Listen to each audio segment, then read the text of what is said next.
Hello dear students, अब अपन बात करने वाला है अपना जो इम्पोर्टेंस चल रहा था हॉर्टिकल्चर फसलों उत्पादन का इम्पोर्टेंस के बारे में अपन बात कर रहे थे और उसमें अपन बात करने वाले हैं इकोनॉमिक इम्पोर्टेंस के बारे में हमने बात कर ली थी। आज अपन बात करने वाले हैं कि न्यूट्रिएंट इम्पोर्टेंस कौन से होते हैं। पहले वाली क्लास में हमने जो डिस्कस किया था उसके बारे में मैं थोड़ा सा चर्चा करता हूं आपके सामने। पहले हॉर्टिकल्चर की परिभाषा मैंने आपको बताई थी, कौन सी भाषा से लिया गया है, किस भाषा से मिलकर बना हुआ है, cultivation enclosed area of cultivation किस तरीके से करते हैं और क्या क्या एक आर्ट ऑफ कल्चर के रूप में हमने बात की थी हॉर्टिकल्चर में, और उद्यानिकी फसलों को हम किस तरीके से, वो सारी बात हमने कर ली थी पहली वाली क्लास में। उसके बाद में हमने ब्रांचेज ऑफ हॉर्टिकल्चर देखी थी, उसमें हमने पोमोलॉजी पढ़ा था, स्टडी ऑफ फ्रूट्स किसमें अपन अध्ययन करते हैं, पोमोलॉजी में अध्ययन करते हैं, स्टडी ऑफ वेजिटेबल का जो अपन अध्ययन करते हैं, study of vegetables and in called off olericulture branch, जो ब्रांच होती है वो ओलेरिकल्चर की जो ब्रांच होती है उसमें स्टडी करते हैं वेजिटेबल्स की। इसके बाद में हमने फ्लोरिकल्चर के बारे में बात की थी। फ्लोरिकल्चर में क्या करते हैं, स्टडी ऑफ फ्लोर, यानी कि जो फ्लोर का अध्ययन किया जाता है फ्लोरिकल्चर में किया जाता है। और एक अंतिम ब्रांच थी जिसको अपन बात करें पोस्ट हार्वेस्टिंग टेक्नोलॉजी, लगभग 2% जो पोस्ट हार्वेस्टिंग टेक्नोलॉजी की जाती है, तुड़ाई के बाद में जो भी टेक्नोलॉजी अपनाई जाती है, चाहे वो कोई भी अपने फ्रूट्स के बारे में बात करें, चाहे कोई भी वेजिटेबल्स के बारे में बात करें, चाहे कोई भी फ्लोर्स के बारे में बात करें, तोड़ने के बाद में जो भी परिरक्षित पदार्थ बनते हैं उन्हें हम पोस्ट हार्वेस्टिंग टेक्नोलॉजी के अंतर्गत देखते हैं। सब ब्रांच के बारे में बात करें तो स्पाइसेस भी, सीड स्पाइसेस जितनी भी होती है, जैसे कोरिएंडर आ गया, उसके बाद में ये जो मेथी आ गई, फेनुग्रीक आ गया, ये जितनी भी स्पाइसेस जो हैं वो इसके अंतर्गत अपन अध्ययन करेंगे। और मेडिसिन और एरोमेटिक प्लांट जैसे हमने बात की थी, अश्वगंधा के बारे में हमने बात की थी, अफीम के बारे में हमने बात की थी, और सनाई के बारे में, केसी एंगस्टिफोलिया के बारे में बात की। तो जितनी भी मेडिसिन जो प्लांट्स हैं वो भी किसके अंतर्गत बात करेंगे, हॉर्टिकल्चर के अंतर्गत। तो उसके बाद में मैंने हॉर्टिकल्चर का कुछ branch NRC national research centre के बारे में बात की थी। जैसे नेशनल रिसर्च सेंटर अपने नागपुर महाराष्ट्र के अंदर है, जो सीट्रस वर्ग होते हैं, नींबू है, उनका बारे में बताया, गार्लिक और अपन ओनियन के बारे में, जितने भी नेशनल रिसर्च इंस्टीट्यूट थे उसके बारे में हमने चर्चा कर ली थी। उसके बाद में एक आर्थिक इंपोर्टेंस, यानी कि जो फसलें जो अपन हॉर्टिकल्चर का इंपोर्टेंस देखे, स्कोप देखे, या अपन ऐसे कह सकते हैं कि फलों उत्पादन का क्या क्या महत्व है, उसमें हमने इकोनॉमिक इंपोर्टेंस हमने देख लिया था। और उसके बाद में हम बात करने वाले हैं, और वो जो बात करने वाले हैं वो है अपना कि दूसरा जो न्यूट्रिएंट इंपोर्टेंस है उसके बारे में अपन क्या करने वाले हैं, चर्चा करने वाले हैं। तो न्यूट्रिएंट इंपोर्टेंस के बारे में अपन देखें तो न्यूट्रिएंट्स इंपोर्टेंस के बारे में अपन देखें तो वो जो सारी चीजें हैं उसके बारे में अपन क्या करने वाले हैं, डिस्कस करने वाले हैं। उसके बारे में अपन क्या करने वाले हैं, डिस्कस करने वाले हैं।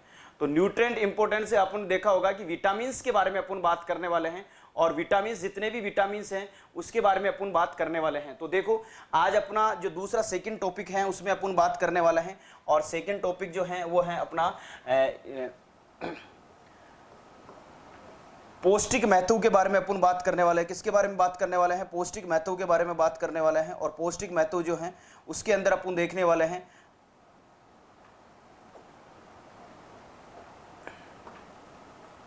अब देखो पौष्टिक महत्व के बारे में अपन बात करें, और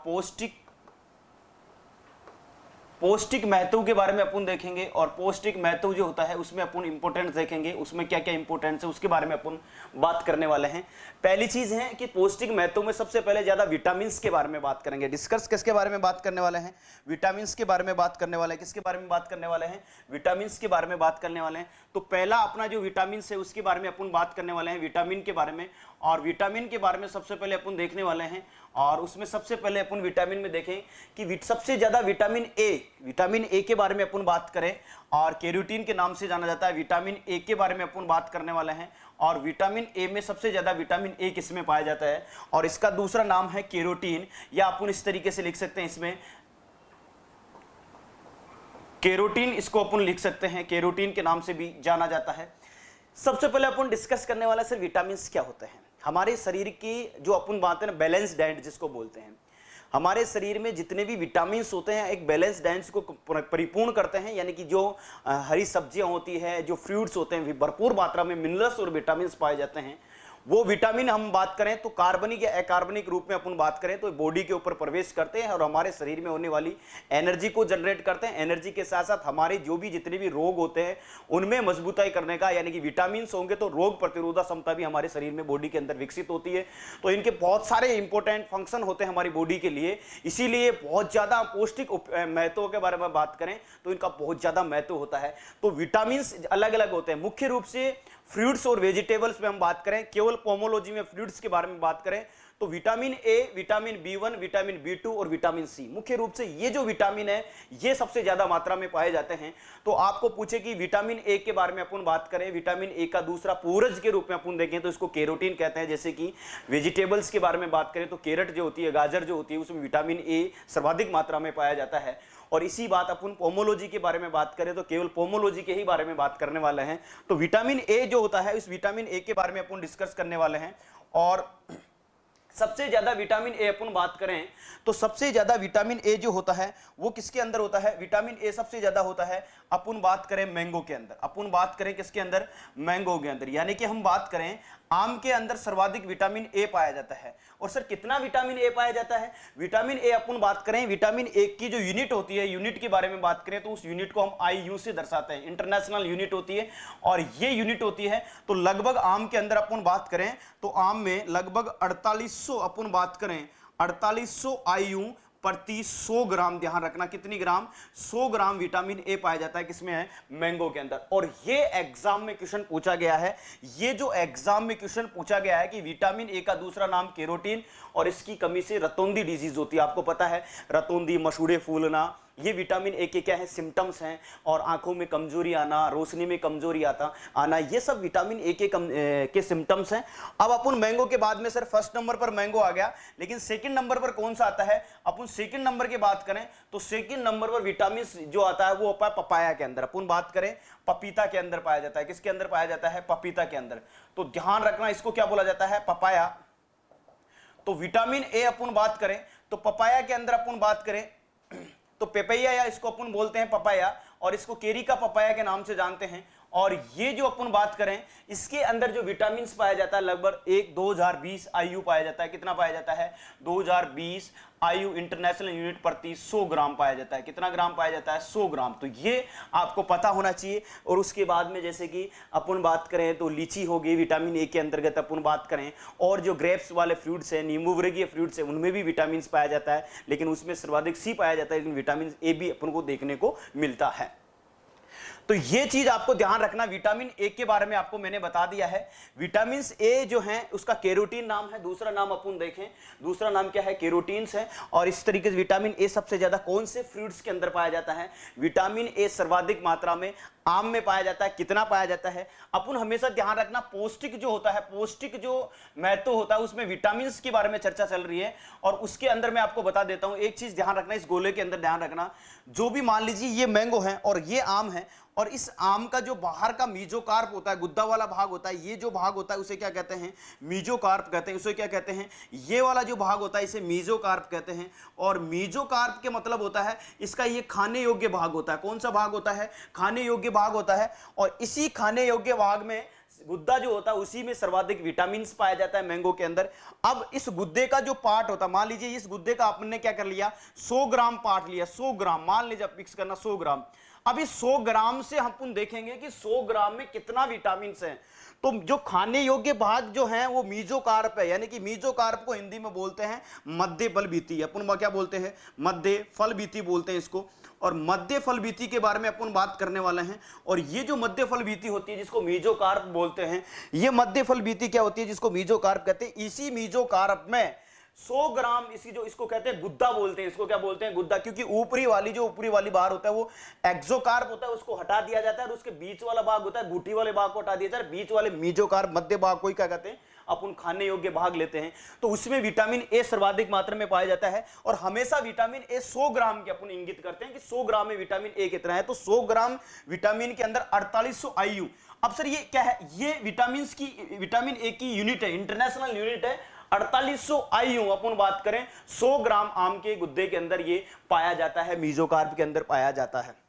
इसी प्रकार पपीता के बारे में बात करें, और पपीता के बारे में भी वो आपने देखा होगा, इस तरीके से पपीता जो होता है, इस तरीके से जो पपीता होता है उसमें भी जो मीजोकार्प वाला भाग होता है, और वो जो मीजोकार्प वाला भाग होता है वही क्या होता है, खाने योग्य भाग होता है। कौन सा भाग होता है, खाने योग्य भाग होता है। और इसी में 100 ग्राम में लगभग अपन बात करें तो 220 IU प्रति 100 ग्राम विटामिन ए पाया जाता है। तो यहां से एग्जाम में पहला मैंने बता दिया विटामिन ए के बारे में, और निश्चित रूप से यहां से एग्जाम में क्वेश्चन पूछा जाता है। तो आपको ध्यान रखना है कि विटामिन ए सबसे ज्यादा कौन से फ्रूट्स के अंदर, बेसिक चीजें बता दी कहां विटामिन ए पाया जाता है।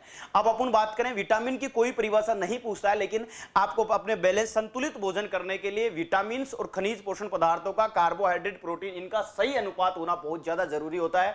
हमारी जितनी भी शरीर के अंदर जो बीमारियां होती है, रोग होती है, प्रतिरोधक क्षमता उत्पन्न करते हैं। प्रतिरोधक क्षमता के साथ साथ ये हमारे अंदर एनर्जी प्रोवाइड करवाते हैं। एनर्जी के साथ साथ ये हमें बात करें तो विटामिन जो होते हैं हमें क्या करते हैं, हमें रोगों से बचाने, जैसे मसूड़े हो जाते हैं दांतों के अंदर, रतौंधी, आंखों में अंधापन हो जाता है, अपन को बहुत धुंधला धुंधला दिखाई दे रहा है। तो कई ऐसी चीजें होती है, कई ऐसे सिम्टम्स होते हैं बॉडी में जो वो विटामिन की कमी की वजह से होती है। तो ये जो अपन लेते हैं, मैंगो लेते हैं, पपीता लेते हैं, या नींबू वर्ग के सिट्रस फल लेते हैं, या लीची लेते हैं, तो ये हमारे बॉडी के अंदर कन्वर्ट्स जो होते हैं वो विटामिन के रूप में अंदर कन्वर्ट्स होते हैं, और भरपूर मात्रा में हमारे को विटामिन देते हैं, जिससे बॉडी के अंदर हमारे जितने भी रोग होते हैं, एनर्जी जो होती है उनमें कन्वर्ट कर देते हैं। इसलिए ये बहुत ज्यादा जरूरी होता है। उसके बाद में अपन नेक्स्ट बात करने वाला है, और नेक्स्ट जो बात करने वाले हैं उसके बाद में अपन दूसरा जो है, अपन दूसरे विटामिन के बारे में बात करें। और दूसरा जो विटामिन है इस तरीके से मैं डब्बे में पैक कर देता हूं। विटामिन अपन बात करें सी के बारे में, विटामिन सी के बारे में अपन बात करने वाले हैं। और विटामिन सी जो है बहुत इंपॉर्टेंट है सर। विटामिन सी का दूसरा क्या नाम है, विटामिन सी का दूसरा नाम क्या है अपन बात करने वाले हैं। तो विटामिन सी का दूसरा नाम क्या है, अपन देखें इधर, तो विटामिन सी का, विटामिन सी, अब विटामिन सी का दूसरा नाम क्या है सर, विटामिन सी का दूसरा नाम इधर देखो, अपन इस तरीके से बॉक्स के अंदर पैक कर देते हैं। विटामिन सी का दूसरा नाम है, अपन देखते हैं, इसको एस्कोर्बिक एसिड के नाम से जाना जाता है। बहुत बार एग्जाम में के अंदर पूछा गया है, इसको एस्कोर्बिक एसिड के नाम से जाना जाता है। एस्कोर्बिक एसिड के नाम से जाना जाता है। ध्यान रखना है आपको, किस नाम से जाना जाता है, एस्कोर्बिक एसिड के नाम से जाना जाता है, ये आपको पता होना चाहिए। उसके बाद में इसकी कमी से कौन सी स्कर्वी रोग हो जाती है, कमी से कौन सा रोग होता है, कमी से रोग के बारे में अपन बात करें, कमी से जो रोग होता है उसे अपन, उसका दूसरा नाम है, दूसरा नाम क्या है, अदर नेम अपन बात करें तो अदर नेम जो इसका है, अदर नेम के बारे में हमने बात की है। अदर नेम जो होता है उसका क्या होता है, एस्कोर्बिक एसिड होता है। और एस्कोर्बिक एसिड होता है, कमी से रोग कौन सा होता है, स्कर्वी रोग होता है। कौन सा होता है, स्कर्वी। तो ये आपको दोनों चीजें पता होनी चाहिए कि इसके द्वारा कौन सा रोग होता है, स्कर्वी रोग होता है। कौन सा रोग होता है, स्कर्वी रोग होता है। और इसका दूसरा अदर नेम के बारे में बात करें तो इसको बोला जाता है एस्कोर्बिक एसिड। सर एग्जाम में इससे रिलेटेड क्या क्वेश्चन पूछा जाता है, एग्जाम में इससे रिलेटेड फ्लूइड से क्वेश्चन पूछा गया था। और वो जो फ्लूइड से क्वेश्चन पूछा गया था वो इस तरीके से पूछा गया था, देखो वो इस तरीके से पूछा गया था। यहां पे ध्यान रखना, यहां पे ध्यान रखना कि विटामिन सी सर्वाधिक स्रोत के बारे में अपन यहां पर लिख लेते हैं। सोर्स क्या है पोमोलॉजी के अंदर कि ये कहां से मिले विटामिन, विटामिन सी जो है ये सोर्स कौन सा है, विटामिन सी को फ्रूट के द्वारा लेने का सोर्स कौन सा है, ये आपको पता होना चाहिए कि सर सबसे ज्यादा विटामिन कौन से फ्रूट्स के अंदर, सी वाला। विटामिन ए के बारे में बात नहीं कर रहा, एस्कोर्बिक एसिड के बारे में बात कर रहा हूं प्यारे बच्चों। और ये आपको पता होना चाहिए कि विटामिन सी सर्वाधिक मात्रा में कहां पर होता है, सबसे ज्यादा होता है बारबेंडेंस सेरी के अंदर। किसमें होता है, बारबेंडेंस सेरी के अंदर। यानी कि हम इस तरीके से देखें तो सर्वाधिक विटामिन इस तरीके से यहां पे देखते हैं। फर्स्ट नंबर पर अपन देखें तो बारबेंडेंस सेरी आता है। कौन सा आता है, बारबेंडेंस सेरी।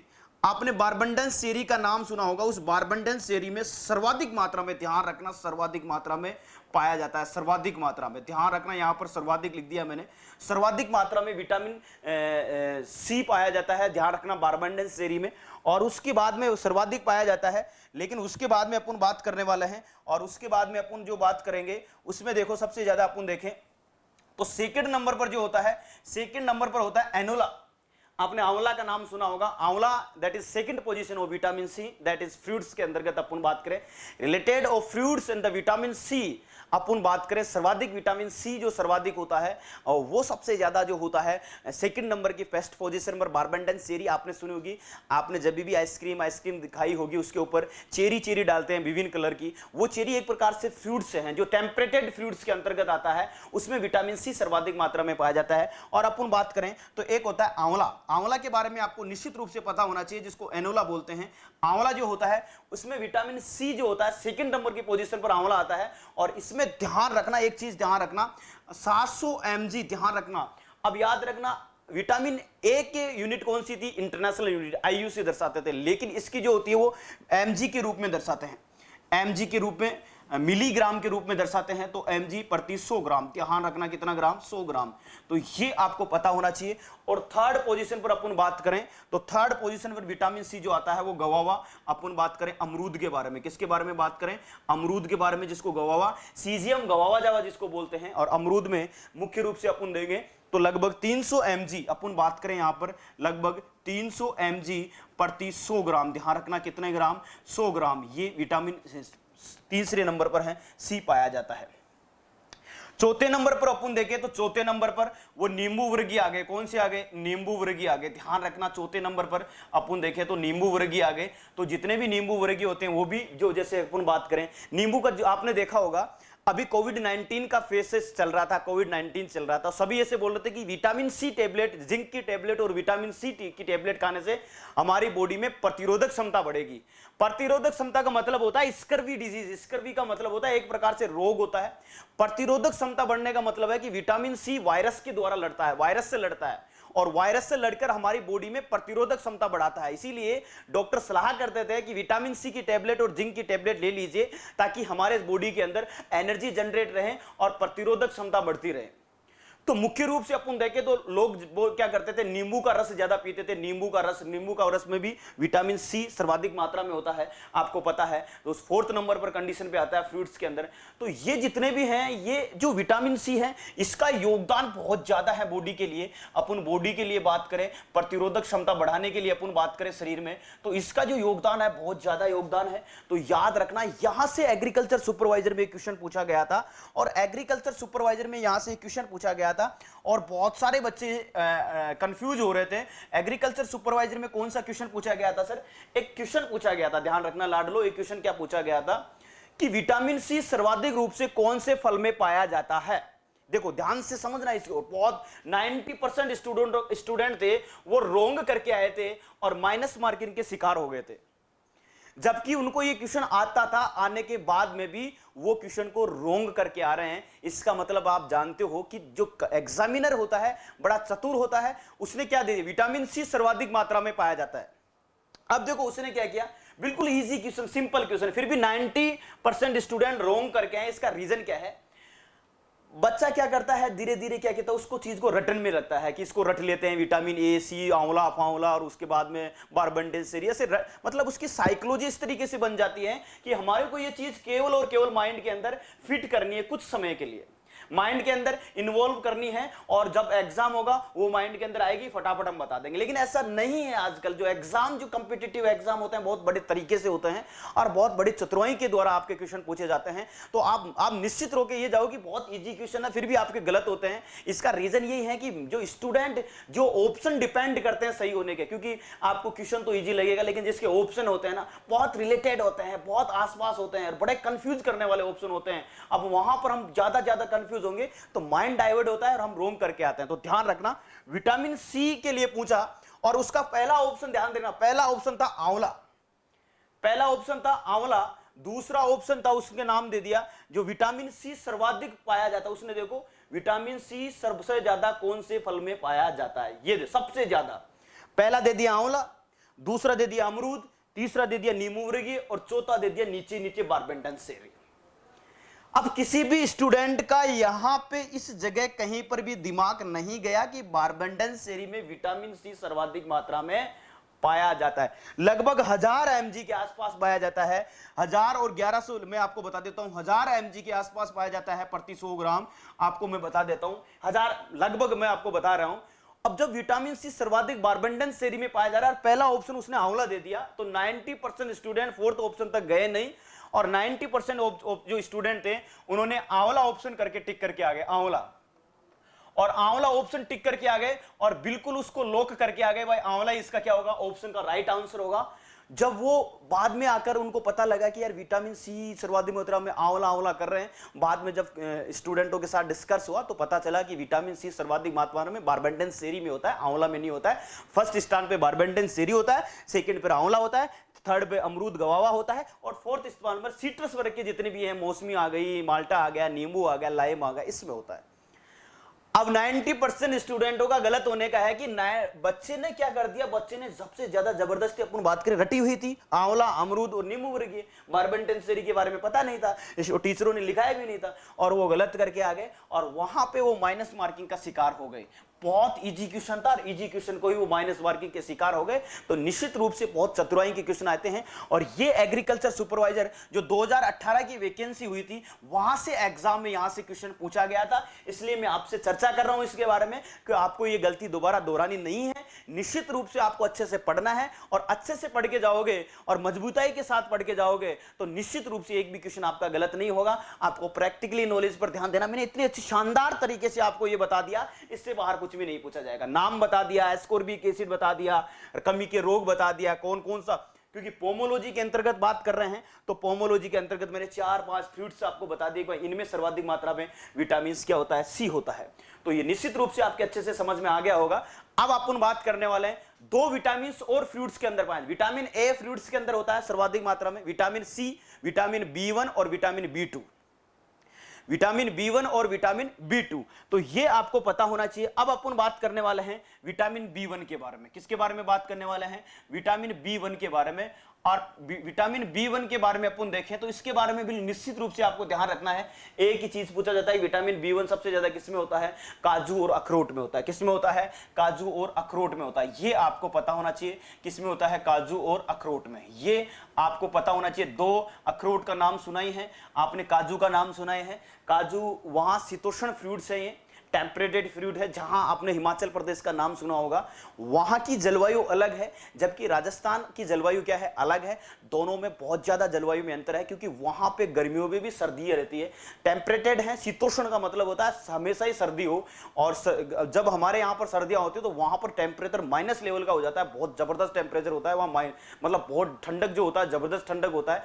तो ये याद रखना आपको कि ये जो काजू होती है, ये वहां के पर्वतीय क्षेत्रों के जो पास में जो नहरें होती, जो पानी गुजरता है, वहां के आसपास अखरोट और काजू के प्लांट्स, बड़े बड़े प्लांट्स लगे होते हैं, तो उनमें सबसे ज्यादा विटामिन ए पाया जाता है। उसके बाद में सेकंड अपन बात करें तो विटामिन बी2 के बारे में अपन बात करने वाले हैं। और विटामिन बी2 आपको ध्यान में रखना है, विटामिन बी2 सबसे ज्यादा किसमें पाया जाता है, बील। बील आपने सुना होगा, बैल आपने बील पत्तर सुना होगा, और ये बील पत्तर के अंदर अपन बात करें, बिलू पत्थर के अंदर अपन सबसे ज्यादा अपन देखें तो विटामिन बी2 पाया जाता है। और एक बेल आता है, बेल वाला भी एक बेल वाली फसल होती है, बेल वाला फ्रूट्स होता है, उसमें भी अपन बात करें तो वहां पे भी विटामिन 2 सर्वाधिक मात्रा में पाया जाता है। तो इस तरीके से हमने विटामिन, निश्चित रूप से यहां से विटामिन से एक एग्जाम में चारों विटामिन से एक क्वेश्चन जरूर पूछा जाता है, तो ये चीजें आपको पता हो गई है। अब अपन बात करने वाला है कार्बोहाइड्रेट के बारे में, क्योंकि अब हमारे को विटामिन तो मिलते ही मिलते हैं। विटामिन के साथ साथ कई ऐसे फ्रूट्स और वेजिटेबल है जिनसे हमारे को कार्बोहाइड्रेट मिलता है, जिनसे हमारे को प्रोटीन मिलती है, जिनसे हमारे को वसा मिलती है, जिनसे हमारे को पैक्टिन मिलता है, एंजाइम मिलते हैं। अब हम बात करने वाले हैं दूसरा इंपॉर्टेंट हम बात करेंगे, और दूसरा विटामिन के बारे में बात कर ली, और दूसरा अपन बात करने वाले हैं। और दूसरी चीज के बारे में अपन देखें तो दूसरी अपन बात करें कार्बोहाइड्रेट के बारे में। किसके बारे में बात करें, कार्बोहाइड्रेट के बारे में।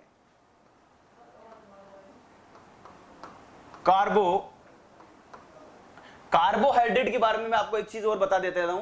कार्बोहाइड्रेट है ना, बहुत इंपॉर्टेंट है शरीर में एनर्जी देने के लिए। एनर्जी देने के लिए कार्बोहाइड्रेट, जैसे आपने देखा होगा कि कार्बोहाइड्रेट लेने के लिए बनाना का जूस अपन ज्यादातर लेते हैं, क्योंकि बनाना में अपन फलों के बारे में बात करें तो कार्बोहाइड्रेट ज्यादा होती है। और उसके बाद में जैसे फिंड खजूर आ गया, अपना जो खजूर आ गया, डेट पाम आ गया, डेट पाम में भी सर्वाधिक मात्रा में क्या होती है, कार्बोहाइड्रेट होती है।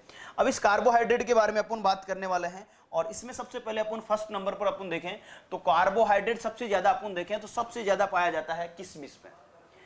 अंगूर के किण्वन के द्वारा ग्रेप्स के द्वारा क्या बनाता है, अंगूर के किण्वन के द्वारा किशमिश बनती है, जो मार्केट में आज बिल्कुल फर्मेंटेशन के द्वारा, डिहाइड्रेशन के द्वारा, धूप में सुखाकर ग्रेप्स वाले मेच्योर ग्रेप्स को धूप में सुखाकर ड्राई करके डिहाइड्रेशन के द्वारा धूप के अंदर सुखा सुखा के एक चीज बनती है जिसको अपन बोलते हैं किशमिश। और इस किशमिश के अंदर अपन देखें तो इस किशमिश में अपन देखें, किशमिश में सबसे ज्यादा कार्बोहाइड्रेट होता है। निश्चित रूप से आपको पता होना चाहिए कि सबसे ज्यादा कार्बोहाइड्रेट किसमें होता है, किशमिश में होता है। और लगभग अपन बात करें तो 72% के आसपास, कितना परसेंट होता है, 72% के आसपास अपन देखें तो किशमिश में कार्बोहाइड्रेट होता है। और उसके बाद में अपन बात करें, दूसरा है खजूर, याद रखना, जिसको अपन डेट पाम बोलते हैं। और खजूर राजस्थान की जलवायु ऐसा एक मात्र आपको मैं बता देता हूं, कभी कभी मेरे को याद आ जाता है तो प्यारे रसगुल्लों को बता देता हूं कि खजूर क्या है। खजूर एक ऐसा फ्रूट्स है जिसके बारे में मैं बात करने वाला, जो राजस्थान की जलवायु में सबसे अच्छा सुटेबल होता है।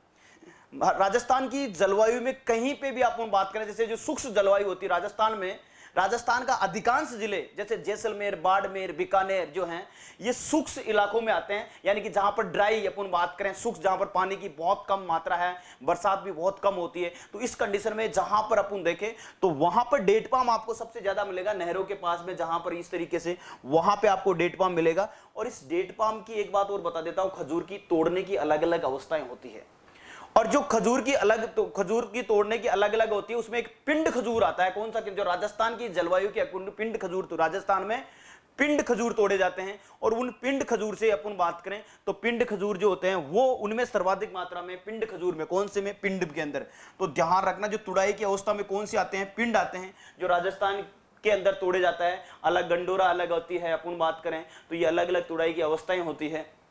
तो पिंड होता है वो सर्व राजस्थान के लिए उपयुक्त है। और इसमें लगभग अपन बात करें तो 67.4, ध्यान रखना कितना है, 67.4% के आसपास इसमें कार्बोहाइड्रेट पाया जाता है। और दूसरा अपन बात करें तो अपने बनाना का नाम सुना होगा, केले का नाम सुना होगा। तो केले के अंदर अपन देखें तो केले के अंदर लगभग अपन बात करें तो लगभग 36.5 के आसपास, अपन 36%, इसको राउंड फिगर में अपन लिख देते हैं कि 36% इसमें कार्बोहाइड्रेट पाया जाता है।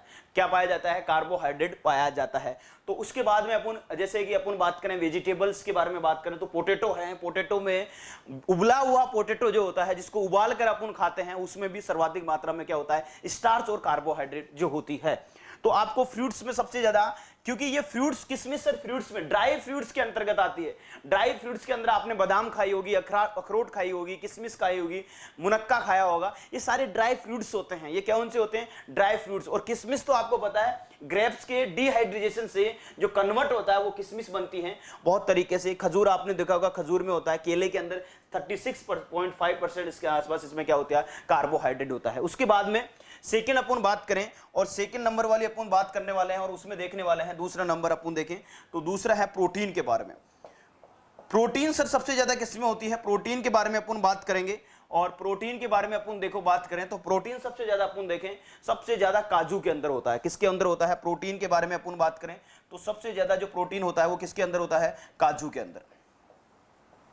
काजू के अंदर प्रोटीन होता है। सर कितने परसेंट प्रोटीन होता है? आपको ध्यान रखना है 21.2% के आसपास काजू के अंदर होता है। उसके बाद में आपने बादाम का नाम सुना होगा, और उसके बाद में बादाम के अंदर होता है। किसमें होता है? बादाम में होता है। और बादाम के बाद में अपन बात करें तो तीसरे नंबर पर आता है, अपने देखें तो अखरोट आता है। कौन सा आता है? अखरोट आता है। तो ये ध्यान रखना है, कौन सा है? अखरोट आता है। तो ये आपको पता होना चाहिए। इस तरीके से बादाम में 21% होता है। उसके बाद में अपन बात करें लगभग 20% के आसपास बादाम के अंदर पाया जाता है, इसमें काजू के अंदर पाया जाता है। और 21% काजू के अंदर, बादाम में 20% पाया जाता है। और अखरोट में लगभग 15.5% अपन बात करें 15.5% के आसपास इसमें क्या पाया जाता है, या कई किताबों में 6 भी लिखा है तो कोई दिक्कत नहीं है। ये प्रोटीन का जो लेवल है, काजू, बादाम और अखरोट, तीन कंडीशन तक ही पूछा जाता है एग्जाम में। चौथी पांचवी रैंक नहीं पूछी जाती है। फर्स्ट है काजू में सर्वाधिक, बादाम में दूसरे नंबर पर, तीसरे नंबर पर कौन सा है? अखरोट आता है। तो ये आपको पता होना चाहिए। उसके बाद में अपन देखने वाले हैं, और उसके बाद में अपन देखेंगे वसा के बारे में। किसके बारे में? वसा के बारे में। और वसा जो है, वसा के बारे में अपन देखें तो सर्वाधिक वसा जो होती है वो कौन से फ्रूट्स के अंदर होती है? आपको पता होना है। सबसे ज्यादा अखरोट के अंदर जो होती है वसा होती है। आपको पता होना चाहिए अखरोट के अंदर। ध्यान रखना किसके अंदर है? अखरोट के अंदर। अखरोट के अंदर सबसे ज्यादा होती है। और उसके बाद में अपन बात करें, सेकंड नंबर पर अपन बात करें तो दूसरी जो वसा जो सबसे ज्यादा होती है वो बादाम के अंदर होती है। बादाम में आपको पता होना चाहिए, बादाम में। और उसके बाद में तीसरे नंबर पर अपन देखें तो तीसरे नंबर पर अपन बात करें तो जो काजू होता है, या अपन बात करें जो काजू होता है उसके अंदर होता है। किसके अंदर होता है? काजू के अंदर। तो ये तीनों चीजें आपको निश्चित रूप से पता होनी चाहिए। ये जो इंपॉर्टेंस बता रहा हूं फ्रूट्स का, आपको प्रोटीन के बारे में भी याद करना होगा, आपको विटामिन भी याद करने होंगे, आपको कार्बोहाइड्रेट भी कौन से फल में सबसे ज्यादा पाया जाता है। तो अखरोट में यदि आपको पूछे तो लगभग 64.2% के आसपास इसमें अखरोट में वसा पाई जाती है, आपको पता होना चाहिए। उसके बाद में 59% के आसपास बादाम के अंदर पाई जाती है और 42% के आसपास इसमें किसमें पाई जाती है, काजू में पाई जाती है। तो परसेंटेज भी मैं आपको बता रहा हूं, लगभग 59%, 59% के आसपास अपन बात करें तो ये किसमें पाई जाती है, बादाम के अंदर। और अखरोट में 64.2% के आसपास और काजू में 42% के आसपास इसमें क्या पाई जाती है, वसा पाई जाती है। उसके बाद में प्रोटीन पैक्टीन के बारे में, पैक्टीन भी एक प्रकार से अपन देखें तो अमरूद के अंदर, अमरूद वो जो फ्रूट होता है उसमें सर्वाधिक पैक्टीन पाया जाता है, लगभग 1.2% के आसपास पैक्टीन पाया जाता है। एंजाइम के बारे में अपन बात करें तो एंजाइम का भी ध्यान रखना आपको, एंजाइम के भी पेप्सिसिन एंजाइम जो पाया जाता है, पेपनाइन एंजाइम जिसके बारे में पपेन प्राप्त होता है, और जो पपेन होता है पपीता से पपेन प्राप्त होता है। तो एंजाइम सबसे ज्यादा पपीता में, ध्यान रखना किसमें और किस रूप में पाया जाता है, पपेन के रूप में। आपने देखा होगा पपेन के रूप में, पेप्साइन के रूप में पाया जाता है। पपेन जो निकालते हैं पपीता से, आपको ध्यान है पपेन जो निकालते हैं, वो जो पपेन होता है एक प्रकार से एंजाइम है। और दूसरा जो फ्रूट्स एंजाइम के अपन बात करें तो जामुन में होता है, किसमें होता है, जामुन के अंदर होता है। तो इस तरीके से आपको पता होना चाहिए। रेशा सबसे, रेशे वाला फ्रूट कौन सा है, सबसे ज्यादा रेशे वाला फ्रूट्स अपन देखें तो रेशे वाला अगर फ्रूट्स के बारे में बात करें तो गवावा है, कौन सा है, अमरूद है। और अमरूद में क्या पाया जाता है, आपको पता है अमरूद में पैक्टीन पाया जाता है, 1.5% के आसपास क्या पाया जाता है, पैक्टीन पाया जाता है। तो निश्चित रूप से ये सारी चीजें मैंने आपको बता दी हैं और निश्चित रूप से आपको अच्छे से समझ में आ गई होगी, आपने कॉपी के अंदर नोट डाउन कर ली होगी प्यारे बच्चों। तो आपको निश्चित रूप से यदि आप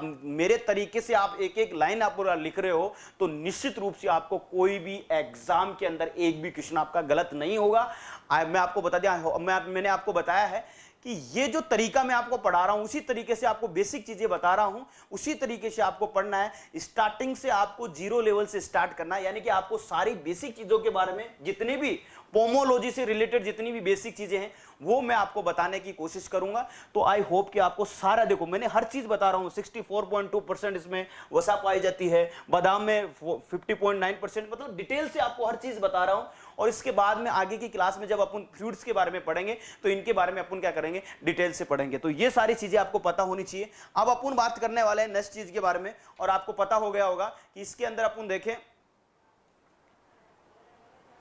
अब इसमें देखो एक चीज और ध्यान रखना, एक चीज और पूछी जाती है, और वो एक चीज पूछी जाती है, क्या पूछी जाती है कि जो इंपॉर्टेंट चीजें ये हैं कि इनसे रिलेटेड मैंने तो बता दिया आपको, लेकिन कुछ इंपॉर्टेंट चीजें हैं कि कई ऐसे फ्रूट्स होते हैं जिनमें कोई कंडीशन पाई जाती है, जैसे मेटाजीनिया और जीनिया कंडीशन किसमें पाई जाती है, पोलन स्टेरिलिटी किसमें पाई जाती है, आम में मालफॉर्मेशन की सर्वप्रथम किसने खोज की थी। ये कुछ चीजें होती हैं इंपॉर्टेंट के बारे में आपको मैं बता देता हूं। उसके बाद में एक आईसीएमआर जो होता है, आईसीएमआर क्या कहता है, Indian counselling of medical research. जो आईसीएमआर अभी कोविड-19 के बारे में जो मेडिकल अपोर्च जो आती है, मेडिकल जो चीज़ें आती है, मेडिकल जो चीज़ें उनको बताते हैं कि ये खाना चाहिए, ये लेना चाहिए, ये अपन को अवॉइड करना चाहिए, ये अपन को अपने भोजन के अंदर लेना चाहिए, और ये सारी चीज़ें आईसीएमआर डिसाइड करता है। और इंडिया लेवल का एक काउंसिलिंग रिसर्च सेंटर है, मेडिकल रिसर्च है, जो नई दिल्ली के अंदर है, और उनके अनुसार अपन बात करें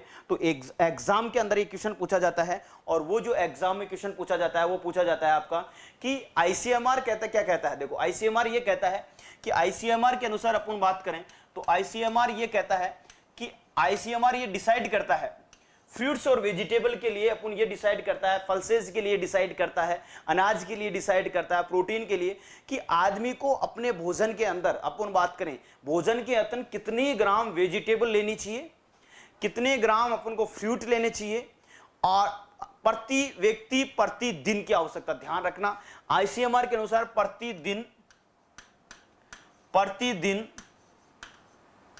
प्रति व्यक्ति, प्रतिदिन प्रति व्यक्ति, यानी कि प्रतिदिन, प्रत्येक दिन प्रति व्यक्ति आईसीएमआर क्या रिकमेंडेड करता है, ये रिकमेंडेड करता है Indian counselling of medical research जो है नई दिल्ली के अंदर है, Indian counselling of medical research जो कहां पर है, नई दिल्ली के अंदर, वो कहता है यदि हमारे भोजन के अंदर डेली प्रतिदिन, भोजन में हो चाहे आप इनडायरेक्ट लो चाहे डायरेक्ट लो, कैसे भी लो, आपको प्रतिदिन सब्जियों के द्वारा सब्जियां लेनी चाहिए। अपन बात करें देखो सब्जियों को अपन किस तरीके से लेते हैं, एक तो सब्जियां जो होती है जैसे अपन कभी कभी डायरेक्ट ले लेते हैं, बिना सब्जी बनाए अपन डायरेक्ट, जैसे टमाटर खा लेते हैं, खीरा खा लेते हैं, ये कुछ ऐसी सब्जियां होती हैं जिनको डायरेक्ट अपन ले लेते हैं, उनसे भी हमारे को क्या मिलती है, बहुत अच्छी एनर्जी मिलती है। तो वेजिटेबल के बारे में बात चल रही है और सबसे ज्यादा अपन बात करेंगे जो वेजिटेबल्स हैं, उस वेजिटेबल्स के बारे में अपन बात करने वाले हैं। और वेजिटेबल से अपन बात करें कि जो वेजिटेबल हैं,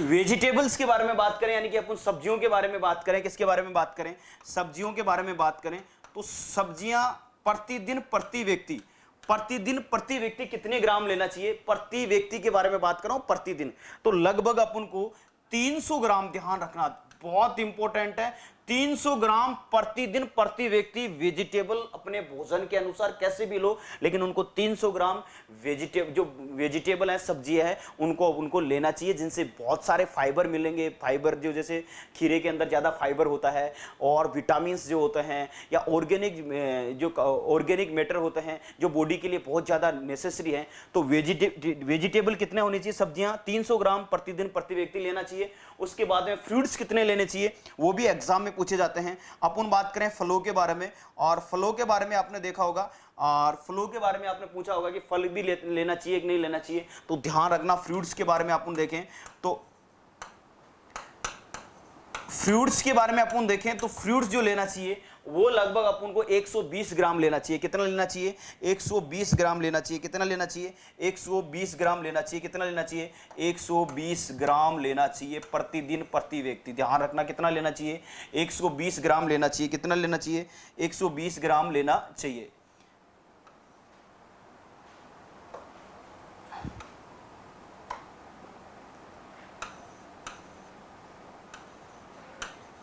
ठीक है, तो ये 120 ग्राम लेना चाहिए और ये 300 ग्राम लेना चाहिए। उसके बाद में अपन बात करने वाला है, तो ये दोनों चीज एग्जाम में, बहुत बार एग्जाम में पूछी जाती है, तो आपको पता होनी चाहिए। आपको क्या होनी चाहिए, पता होना चाहिए।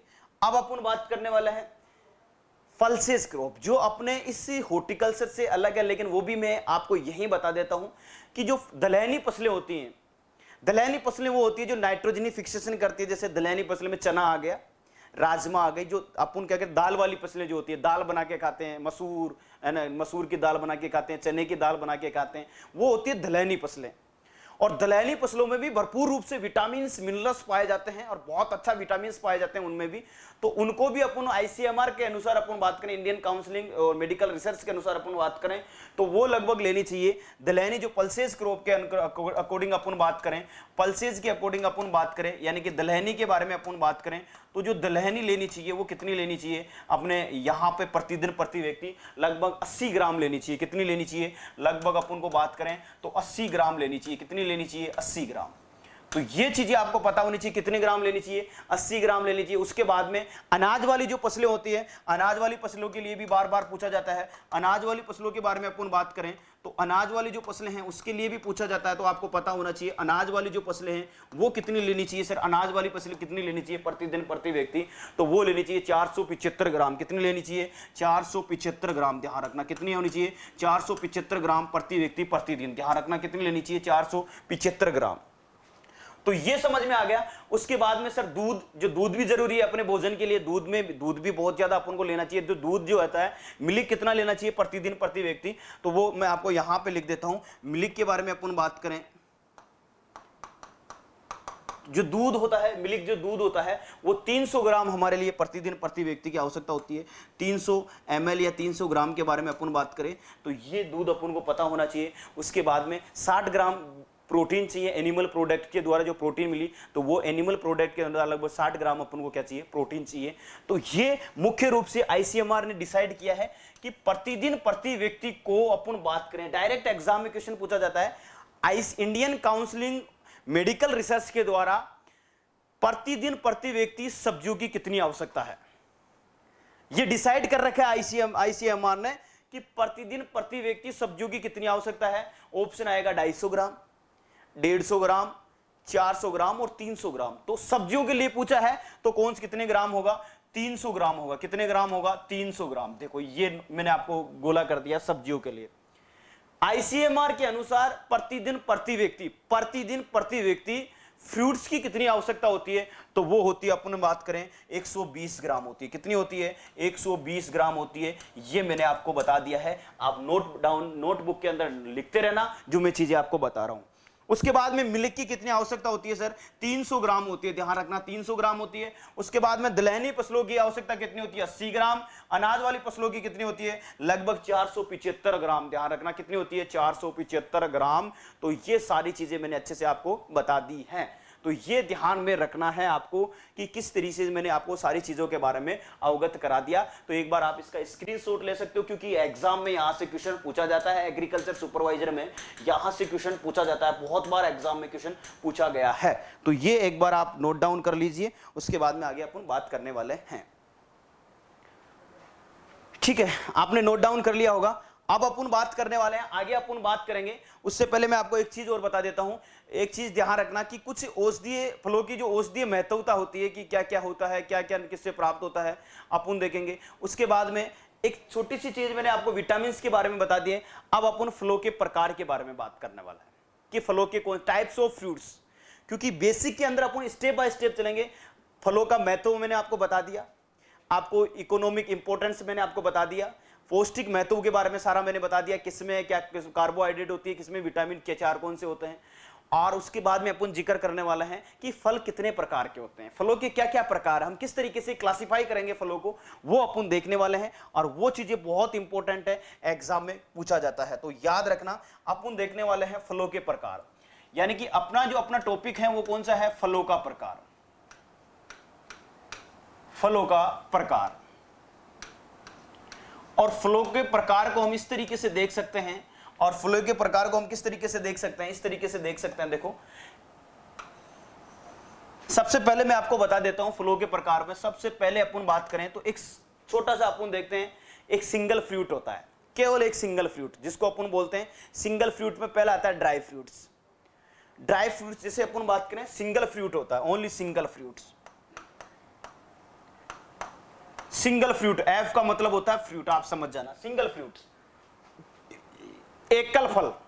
इसको अपन क्या लिख सकते हैं? एकल फल लिख सकते हैं।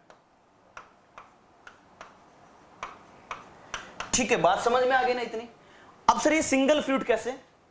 ऐसे फ्रूट जो ड्राई फ्रूट जितने भी होते हैं वो सिंगल फ्रूट्स होते हैं, बिल्कुल सिंगल, सूख जाते हैं, उनकी गुद्दा सूख जाती है, या गुद्दा होती ही नहीं, उनमें बहुत ज्यादा सूख जाती है। जैसे अपन बात करें, जैसे कि लीची, अखरोट के बारे में बात करें, सिंगाड़ा के बारे में बात करें, काजू के बारे में बात करें, बादाम के बारे में बात करें, ये एकल फ्रूट्स होते हैं, यानी कि सूखे हुए फ्रूट्स होते हैं, यानी कि ड्राई फ्रूट्स होते हैं। एकल फ्रूट्स में सबसे पहला आता है अपन सूक्ष्म फल।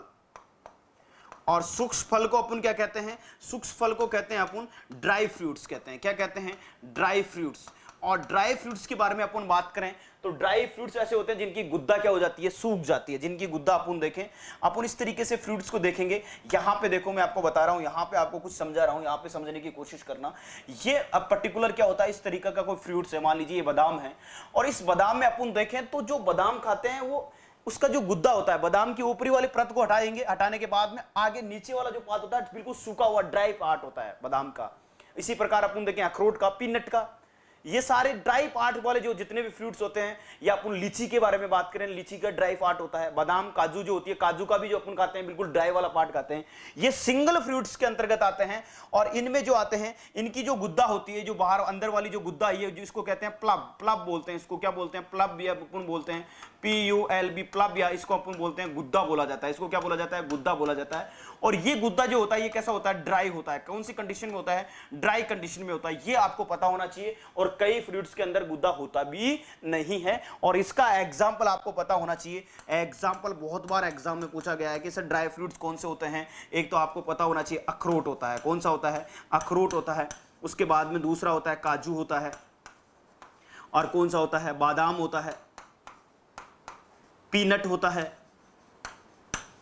ये जितने भी हैं पीनट हैं, ये सारे जितने भी, सिंगाड़ा है, काजू है, बादाम है, अखरोट है, लीची है, एक लीची भी आ गई अपने, कौन सी आ गई? लीची आ गई। ये सारे एकल फ्रूट के अंदर, ड्राई फ्रूट्स के अंतर्गत आते हैं। एकल फ्रूट्स में सिंगल पार्ट के बने होते हैं, ओनली सिंगल पार्ट के, जो जिनका गुद्दा सूखा होता है वो सिंगल फ्रूट्स कहलाते हैं। पहला क्लासिफिकेशन आपको अच्छे से समझ में आ गया। दूसरा हम बात करें गुद्देदार फल, जिनके अंदर गुद्दा पाया जाता है। जिनके अंदर गुद्दा पाया जाता है। अपन बात करें जिनमें गुद्दा पाया जाता है, एक सिंपल सी बात कर रहा हूं, बेसिक चीजें बता रहा हूं। वहां पे आपको जब आप पढ़ोगे तो वहां पे किस ड्राई प्रकार का फ्रूट है, ड्राई प्रकार का गुद्दा सूखा हुआ होता है, शुष्क गुद्दा होता है, ड्राई इसका जो होता है प्लब होता है। तो आपके दिमाग में आ जाना सिंगल फ्रूट्स है। कौन सा फ्रूट है? सिंगल फ्रूट्स है। उसी के बारे में जिसमें गुद्देदार फल के बारे में अपन बात करने वाले हैं। गुद्देदार फल कौन से होते हैं? सेकंड हम इस तरीके से क्लासिफाई करेंगे और सेकंड के अंदर अपन देखेंगे बी क्लासिफिकेशन में अपन देखेंगे कि गुद्देदार कौन से होते हैं। गुद्देदार, अपन गुद्देदार जो फल होते हैं उसके बारे में अपन डिस्कस करने वाला है। और वो जो गुद्देदार होते हैं जिनके अंदर अपन देखें जो गुद्दा होता है, फल का छिलका तथा गुद्दा पुष्पासन से बना होता है। फल का जो छिलका होता है वो पुष्पासन से बना होता है, पुष्पासन वाले भाग से बना होता है। एक पहला, ये दो प्रकार के होते हैं, ये दो प्रकार के होते हैं और दो प्रकार के ध्यान रखना। एक पोम टाइप का होता है, पोम, एक पोम टाइप का होता है और एक अपन बात करें बेरी टाइप का होता है। कैसा होता है? सरस टाइप का, बेरी टाइप का होता है। ध्यान रखना किस टाइप का होता है? सरस टाइप का, और जिसको अपन बेरी बोलते हैं, एक को बोलते हैं पोम। निश्चित रूप से यहां पर आपको समझने की जरूरत है, तो ध्यान से मेरी आपको प्रैक्टिकल चीजें मैं बता देता हूं। यदि दो तरीके से फ्रूट डेवलप होते हैं, एक तो सत्य फल होता है और एक असत्य फल होता है। आपने सेव और नाशपाती का नाम सुना होगा, इस पोम का यहां पे बता रहा हूं मैं। आपने सेव एप्पल का नाम सुना होगा और एक आती है नाशपाती।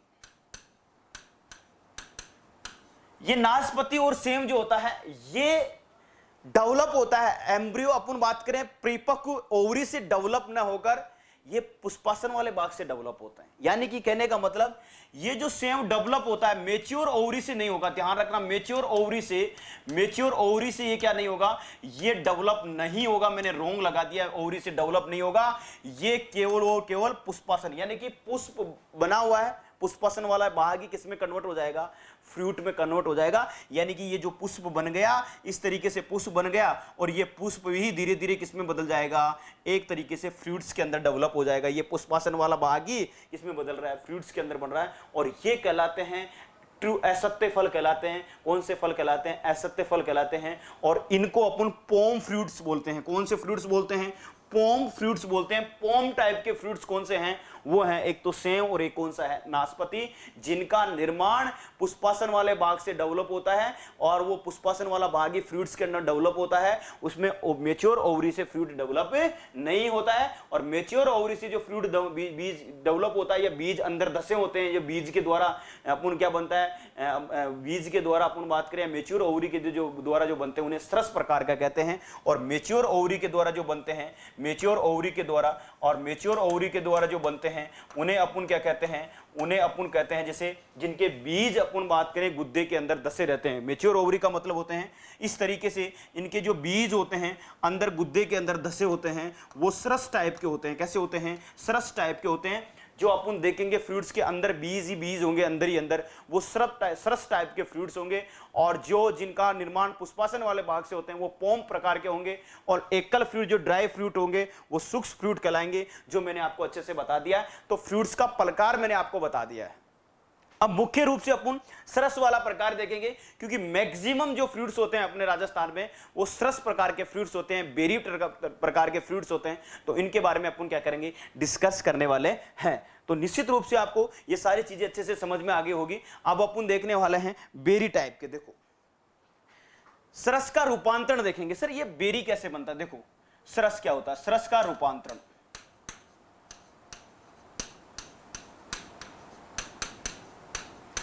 सरस का रूपांतरण देखें तो एक पर्टिकुलर यहां से इसको इस तरीके से अपन बॉक्स के अंदर डाल लेते हैं। आपको अच्छे से समझ में आ जाए कोई चीज तो अच्छे से मैं आपको समझाने की कोशिश करता हूं।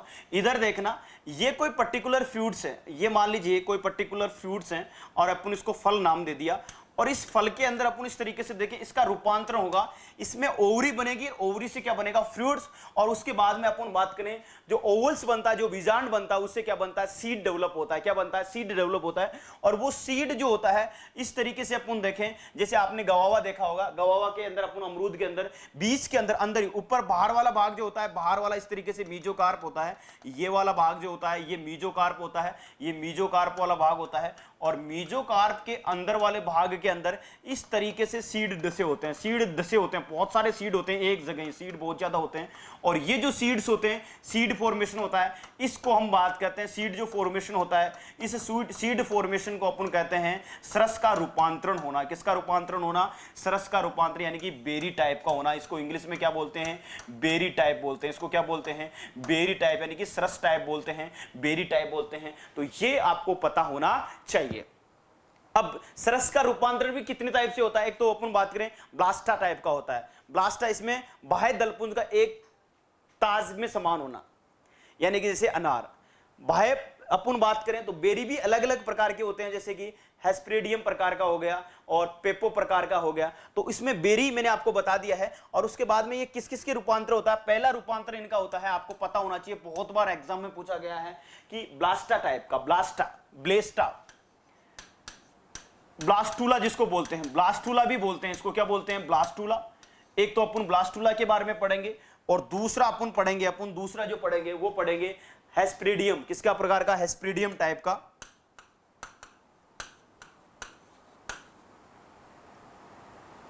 हेस्प्रेडियम टाइप का। और तीसरा जो होता है अपना, आपने देखा होगा, पेपो टाइप का। कैसा होता है? पेपो टाइप का। अब देखो ब्लास्टूला में क्या होता है? इसका जो बाह्य दलपुंज होता है, आपने देखा होगा, अनार देखा होगा, अनार तो आपने खाया होगा, और उस अनार का ऊपर से जो छिलका निकालते हैं, उसका छिलका निकालते हैं, उसके इस तरीके से एक परत होती है। उस परत के अंदर, सीड के अंदर अपन देखें तो सीड के अंदर रस भरा होता है। रस जो भरा होता है वो सीड के अंदर होता है, और उसका निकालते तो एक पुंज निकलता है, बहुत छोटे छोटे पुंज निकलते हैं। बाह्य बलतुन ताज के समान एक जगह इकट्ठा होता है, इस तरीके से एक जगह इकट्ठा होता है, और वहां पे बहुत सारे सीड होते हैं, उनमें जो रस होता है वो होता है ब्लास्टूला टाइप का। यानी कि बाह्य दलपुंज का एक ताज के समान होना। बाह्य दलपुंज का जो होता है एक समान, इस तरीके से एक समान पाया जाना, एक साइड में पाया जाना, कैसा कहलाता है? वो ब्लास्टूला